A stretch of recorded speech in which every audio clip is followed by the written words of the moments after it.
Hello दोस्तों, अज्ञात एक खोज में आप सभी का स्वागत है। यह चैनल हमारे जैसे समान विचारधारा वाले जिज्ञासु व्यक्तियों के लिए है जो स्वयं की तलाश में अपने धर्म से जुड़ना चाहते हैं।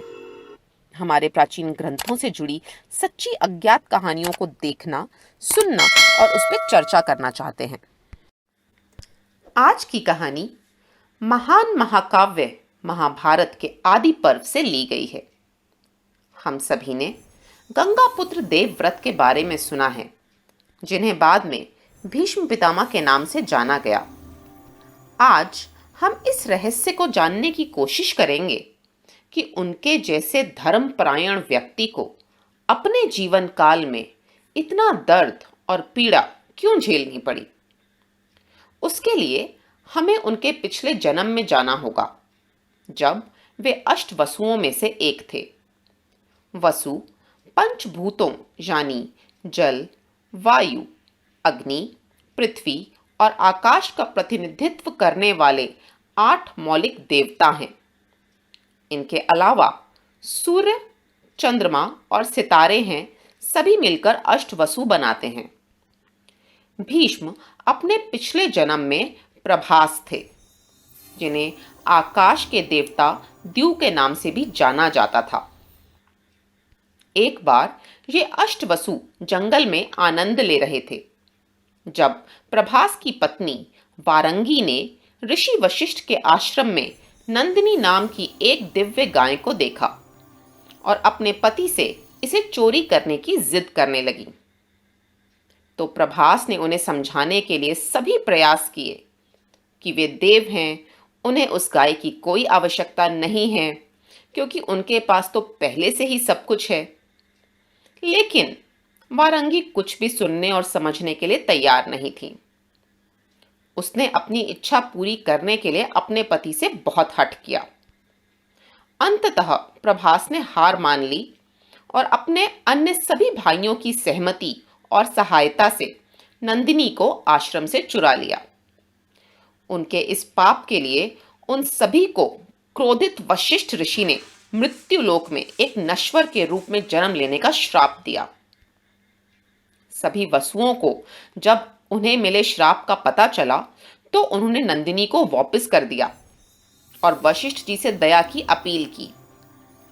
जिन 7 वसुओं ने केवल चोरी में सहायता की थी, वशिष्ठ जी ने उनके श्राप को कम कर दिया कि उनके अवतार उनके मानव जन्म में बहुत जल्द ही मुक्त हो जाएंगे। परंतु प्रभास चोरी के मुख्य नायक होने के कारण पृथ्वी पर बहुत लंबा जीवन जीने के लिए श्रापित थे। हालांकि श्राप को इस हद तक नरम कर दिया गया था कि उनका अवतार अपने समय के सबसे प्रसिद्ध व्यक्तियों में से एक होगा। प्रभास का जन्म राजा शांतनु और देवी गंगा के 8वें पुत्र के रूप में हुआ था। श्राप के अनुसार गंगा ने उनके 7 पुत्रों को, जो 7 अष्टवसु थे, अपने जल में डुबो दिया और शांतनु इस सब को सिर्फ देखने के लिए बाध्य थे, क्योंकि वे वचनबद्ध थे कि वे गंगा से कभी कोई सवाल नहीं करेंगे और उसे कुछ भी करने से नहीं रोकेंगे। जिस दिन उन्होंने सवाल किया, वह उन्हें हमेशा के लिए छोड़ देंगी।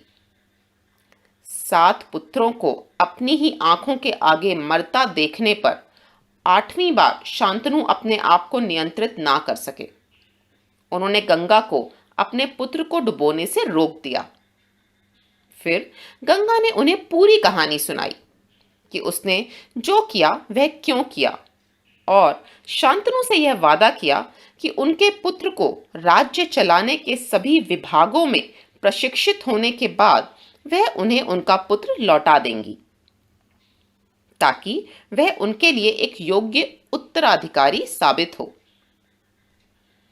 अब हम भीष्म पितामह के कष्टों के पीछे के रहस्य को जानते हैं कि वशिष्ठ जी ने क्रोधवश विशेष रूप से प्रभास को 8 पुरुषों की जीवन की अवधि तक एक पुरुष के रूप में रहने का श्राप दिया था, और प्रभास की पत्नी वारंगी, जिन्होंने इस अपवित्र कृत्य को करने के लिए उन्हें उकसाया था, को अंबा के रूप में जन्म लेने का और बाद में पुरुष रूपी शिखंडी बनने और द्यू की मृत्यु के लिए जिम्मेदार होने का श्राप दिया। आपको ये कहानी कैसी लगी और आप कौन सी कहानियां देखना और सुनना चाहते हैं? कृपया अपने विचार हमसे कमेंट्स में शेयर करें। धन्यवाद।